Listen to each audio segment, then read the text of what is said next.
Hey everybody, welcome back to Foil Fridays from MattKiteboarding.com.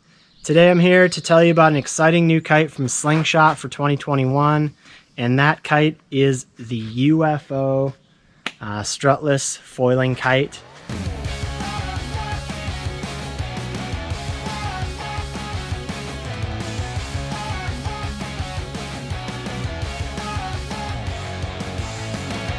So the UFO is a strutless kite from Slingshot, leading edge inflatable, but doesn't have any struts, none at all, not a single strut.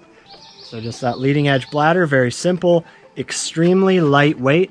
Primarily this is going to be a hydrofoiling kite, although it could be also used as a travel kite, you know, if you're really just looking to pack down super small and light, you know, in the surf. You know, on twin tip, it's probably not going to be your ideal kite, just because it's so lightweight, not a lot of structure there, and it's not going to deliver the kind of power that you want for that kind of riding generally, unless you're riding, you know, maybe a twin tip downwind on waves or something like that. Really not looking for a lot of power. So we've been testing these for a little bit now. About half our team have gotten on them, really enjoyed them, nothing but positive feedback thus far. We've had the 5, the 7, and the 9 meter, and really just kind of putting it through its paces and, you know, all the different conditions. The 9 for the really light wind stuff, you know, maybe sub 12 or so for a big guy like me, and the 7 for your kind of average conditions in that, you know, maybe 12 to 20 range depending on the foil you're using, and the 5 for the higher winds, or just a bigger foil in the average winds, and just whipping it around a little bit more, being a little bit more active with your kite flying. All three sizes are fantastic. You know, really, I prefer the 5 and the 7 just because they're so quick turning. You know, it really helps to complement, you know, the style of riding that that kite is designed for, which is that fast, flicky movements, very quick loops and direction changes, very smooth power delivery. So they've been a ton of fun, really enjoying these kites. A few things to note about them.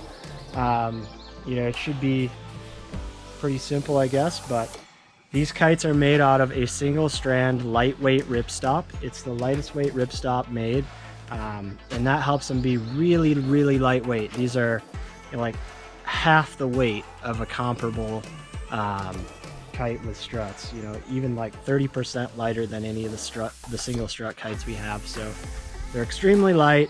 Again, they're made primarily for more underpowered riding. You know, something on a hydrofoil, moving the kite quickly, not looking for a ton of grunty power. So you don't really need that super heavy duty 4x4 ripstop. It's better to have the lightweight stuff. And, you know, as a result, you know, you want to be extra careful with these and just make sure you're keeping them in good repair and not, you know, riding them in really nasty, overpowered conditions, or abusing that canopy, or it won't last as long. So that's just a reality of using that lighter weight ripstop. I would say it's totally worth it. You know, there's no reason really to have a 4x4 ripstop unless you're really, really rough on your kites. So I'll take the lightweight. That's awesome. And the bags, as you can tell, they're using a kind of a stuff sack style bag, but it's really more of a backpack. It does have backpack straps, cinch straps for your pump and your bar if you want to connect it on there, which is really neat. You know, it keeps it lightweight. You don't need to buy a separate stuff sack when you're traveling. If anything, I would say these are a little undersized for your daily use. I can fit the 9 in here pretty easily as long as I fold it nicely. But if you're in a rush, you're not evacuating all the air out of the kite, you're gonna have a hard time fitting the bigger kites in these bags. The 5, on the other hand, you know, fits in there quite well, even though it's a smaller bag. You know, it's just a lot smaller kite, not as much material going on there, so that, you know, goes in there pretty well. But you know, they're also easy to fold up compared to a strutted kite, because you don't need to evacuate the struts, you know, so equally. You don't need to push out all the struts air because there are no struts. So really, you're just focusing on that leading edge. On the riding side of things, these kites are really, really good for your free ride foiler. They turn exceptionally fast. The little chunky little kite really whips around, but also creates good apparent wind. So once you get moving, it compounds that power well, which is awesome. and really fast flying kite, so you can really generate, you know, power from moving the kite quickly rather than relying on the size or the gruntiness of the kite. You can really be aggressive at the bar and get it to get moving. Similar to a surf kite, really, a small surf kite, only lighter weight, so it's going to react a little faster and move faster through the sky in those lighter conditions. And you know, the other thing that's really special about these kites for foiling is they drift exceptionally well. I would say most single strut kites, they're not phenomenal drifters. They're meant to be lightweight and have grunt. So I tend not to really love those kites in the surf or riding downwind foiling.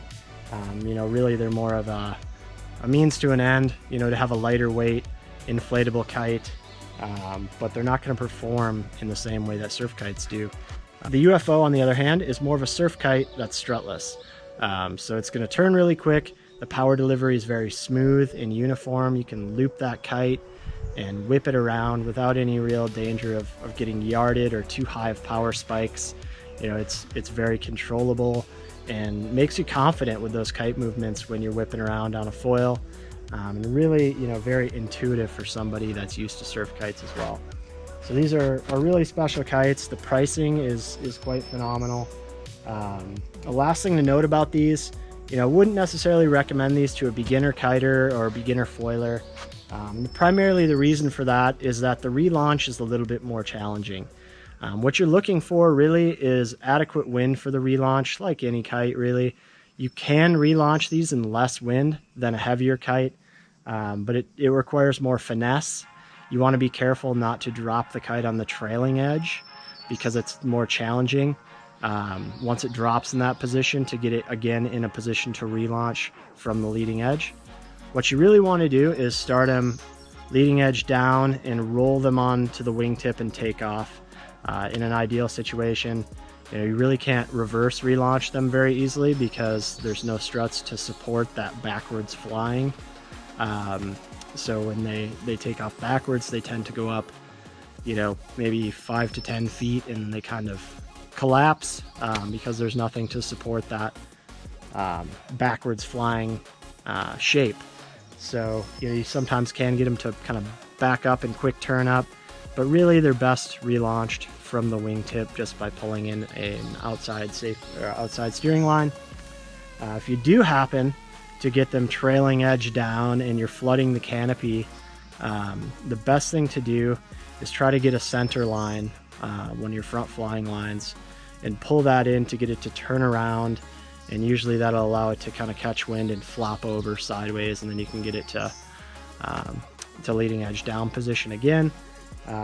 So, you know, I've played with these quite a bit, went out in light wind. I'm always able to relaunch it, you know, eventually, but it does take some skill and some special techniques in the lighter winds, you know, when it's not just going to go up on a wingtip and take off easily.